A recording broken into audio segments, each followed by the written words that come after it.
Karnataka sex scandal में प्रज्वल रेवना को SIT ने किया अरेस्ट, 34 दिन बाद जर्मनी से वापसी।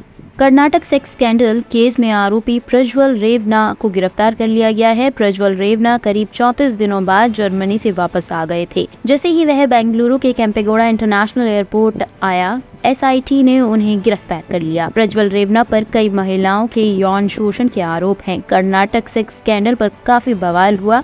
रेवना को अब जेडीएस ने पार्टी से निलंबित कर दिया है।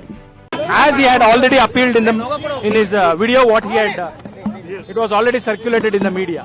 Okay, so he has come to Bangalore to come. The whole object was to come before the SIT and to give his cooperation to the interrogation purpose.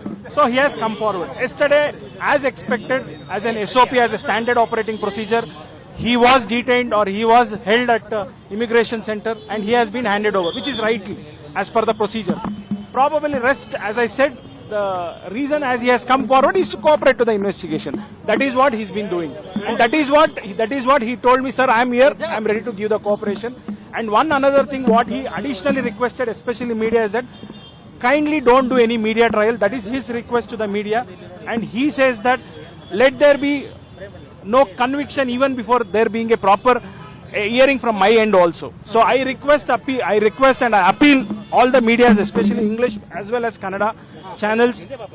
You have your work to do, but let it not infringe any of his legal rights. That's all I can appeal. Pertaining to which case has the arrest been shown by the SIT? Pertaining to which case? So today, what I was informed is he's arrested in Ole Narsipura case. That is the first case he's been 107. Now all the anticipatory bail pleas will stand cancelled now because he's been arrested. That you please see how it happens in the court hall.